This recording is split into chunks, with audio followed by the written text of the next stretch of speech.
Smoke curled into the night sky, black and furious against the stars, as screams tore through the crackling roar of flames. The old warehouse at the edge of the docks burned like hell itself, and inside, somewhere beneath the collapsing beams and melting steel, she was supposed to die. They thought they'd buried her reputation, her body, her past, all in one clean fire. But Lieutenant Commander Ava Hale was not the kind of woman the world could erase. She had earned her scars on foreign soil, bled in deserts where even angels feared to land. She was a Navy SEAL, one of the few women to ever make it through, but a legend whispered among soldiers and shadows alike. And tonight, her enemies had made a mistake, they left her breathing. The trap was perfect on paper. Ava had been lured in with the promise of intel, a flash drive containing proof that her former commanding officer had been betrayed by someone in their own ranks. She'd arrived alone, trusting only her instincts and her Glock. But the moment she stepped inside, the door slammed shut, locks sealed, the scent of gasoline hit her nose like betrayal. And before she could react, fire rolled across the floor, devouring everything in its path. At first, the flames seemed unstoppable. They raced toward her, licking at the walls, twisting with the fury of something alive. Ava coughed hard, covering her mouth with her sleeve, squinting through the smoke. Her mind snapped into survival mode. Stay low, find air, find an exit. The heat was suffocating, waves of it pressing against her skin, her uniform beginning to blister. Every breath felt like she was inhaling knives. But this wasn't the first time she'd faced fire, literal or otherwise. Years ago, during a hostage extraction mission in Yemen, she'd been trapped in a burning compound with only 45 seconds to find her team. She'd walked through fire once. She could do it again. Dropping to her stomach, she crawled through the haze, her eyes watering. The steel door behind her was jammed, and the windows were barred. She moved toward the back wall, her fingers brushing the cold metal of a support beam. And that's when she saw it, a ventilation shaft, half covered by fallen debris. Ava kicked through the charred crates, ignoring the pain slicing through her thigh where a beam had struck. She pulled her tactical knife, slicing through melted plastic and cable, her movement steady, controlled. She didn't panic. She didn't scream. Panic was death. Control was survival. Outside, two men stood watching from a distance, the reflection of the fire dancing in their eyes. "Think she's done?" one asked, lighting a cigarette. "She's ash by now," the other replied. "You don't walk out of that." They laughed, turning away from the inferno, just as a metal panel inside the building gave way. Ava gritted her teeth, forcing her body through the narrow vent. Flames clawed at her boots, but she pushed forward, dragging herself through the tight passage, her lungs burning from smoke. Her vision blurred. She could feel the heat cooking the air around her. When the shaft opened into the maintenance tunnel, she dropped down hard onto the concrete floor, gasping. She tore off her smoking jacket, patting out embers that clung to her sleeves. Her skin stung, her breathing ragged, but her eyes were alive, focused. Determined. She wasn't out yet. The warehouse was burning to the ground, but her enemies were still close, the ones who had set her up, thinking she'd be gone for good. She checked her Glock, half a clip left. Good enough. Ava moved silently through the shadows, her SEAL instincts guiding every motion. The maintenance tunnel led to the dockyard, where the men had parked their black SUV. Through a crack in the concrete, she could see their silhouettes, two of them now, maybe a third near the car. Their laughter carried on the wind. She was too stubborn, should have stayed buried with the others, one of them sneered. Ava's jaw clenched. She knew that voice, Marcus Venn, her former comrade, now turned mercenary. He had once fought beside her in Ramadi. And now, he was trying to erase her. Her mind flashed back to the last message from her CO before he died. "If anything happens, it's because someone inside the unit sold us out." Ava had spent months hunting that someone. And now he stood, smirking, thinking she was dead. She rose from the shadows. Her boots were silent on the dock's wooden planks as she emerged behind them, smoke-streaked and furious, her eyes reflecting the fire behind her. The air itself seemed to freeze when they turned and saw her, alive, burnt but unbroken. "Miss me," she rasped. Ven's cigarette fell from his mouth. "No, impossible. SEALs don't burn," Ava said, voice low, steady, dangerous. The first man reached for his weapon, too slow. A single shot cracked the air. He dropped. The second stumbled back, hands shaking, before Ava kicked him square in the chest, sending him into the water. Now it was just her and Ven. "You should have stayed gone," he hissed, drawing his gun. And you should have remembered your training, she shot back. They fired almost simultaneously. His bullet grazed her arm, hers shattered the pistol in his hand. Ven screamed, clutching his wrist, stumbling backward. Ava approached slowly, her silhouette framed by firelight, like a ghost risen from the ashes. You burned the wrong woman, she said. He fell to his knees. They made me do it, the contract. She didn't let him finish. One hard strike to his temple, and he went down cold. For a moment, Ava stood there, staring at the flames consuming the building that had nearly become her grave. The heat flickered across her face, but she felt nothing. She'd been through worse. Sirens wailed in the distance. She holstered her weapon and turned toward the water, walking calmly as the chaos raged behind her. The reflection of the fire rippled over the black waves, a silent promise that this wasn't over. Someone had ordered her death.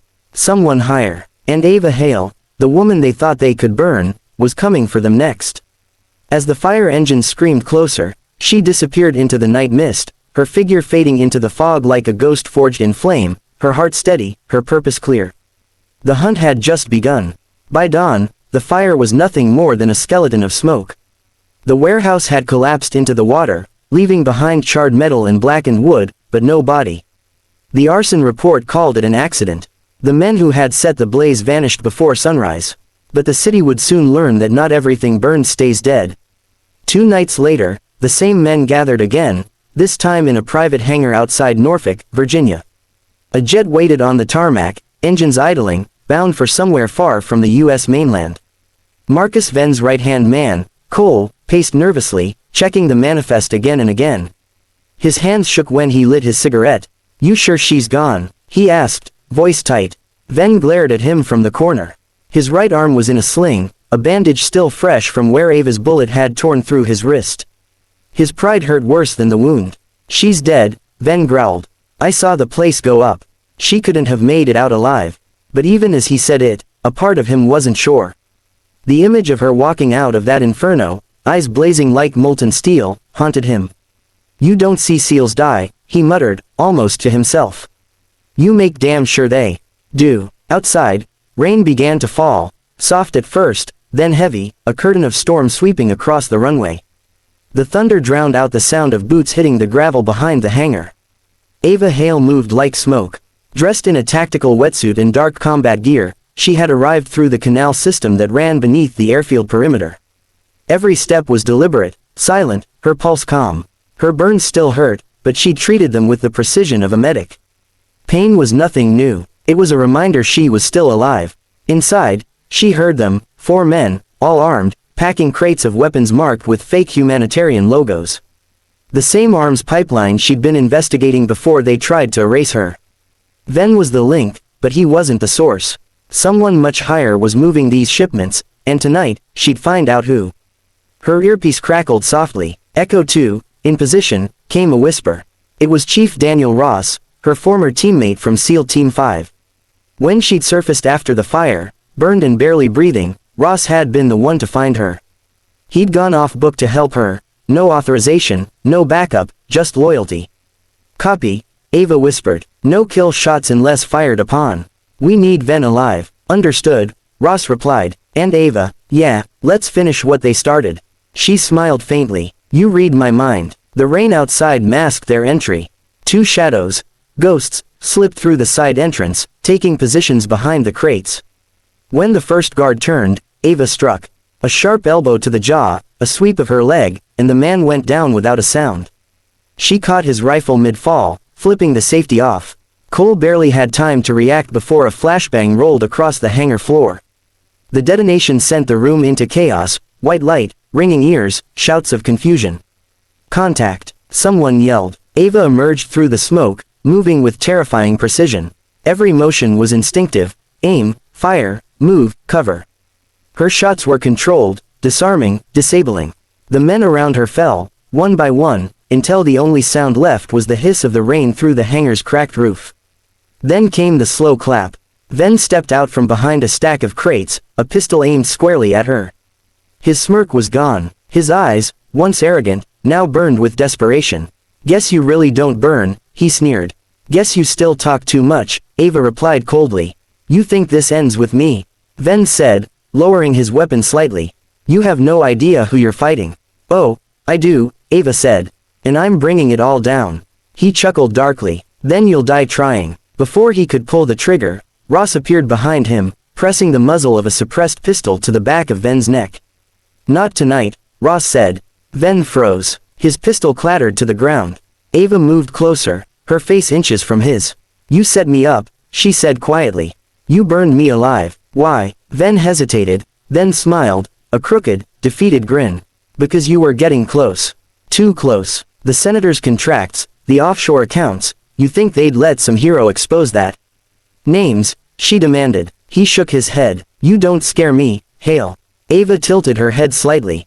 I'm not trying to. She glanced at Ross. He holstered his gun and tossed a small device onto the table nearby.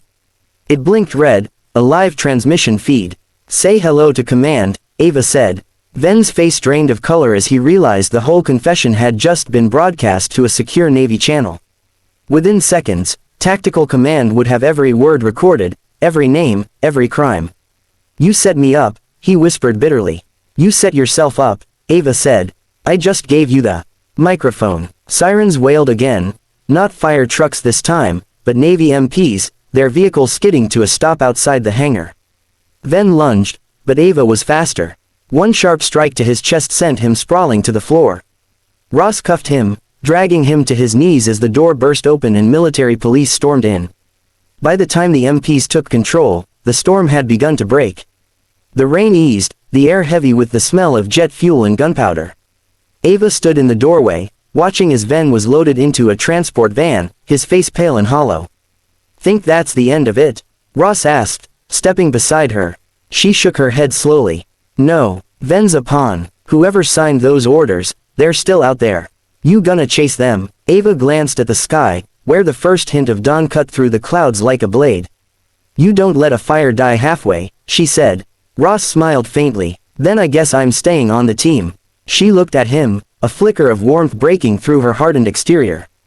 I'd be insulted if you didn't. They walked away from the hangar together, their silhouettes fading into the misty light. The storm had ended, but a new war had begun, one fought in the shadows of power and corruption, where truth burned brighter than any flame. As they reached the edge of the airfield, Ava turned back one last time. The hangar lights glowed faintly against the wet asphalt, reflecting in her eyes. Seals don't burn, Ross said softly. Ava smirked, tucking her weapon beneath her jacket. No, she said, we ignite, and with that, she disappeared into the sunrise, not a victim, not a survivor, but a storm reborn from ashes, ready to burn away the lies that tried to destroy her. The hunt wasn't over, it was only just beginning. If this story lit a spark in you, if it reminded you that strength isn't about what tries to destroy you, but about what you rise from, then share it. Spread the fire of courage. Tell someone who's been pushed down that they can still stand back up. Because heroes aren't born in comfort, they're forged in flames. Subscribe to Kindness Vibes for more powerful, emotional stories of resilience, redemption, and the human spirit that refuses to die.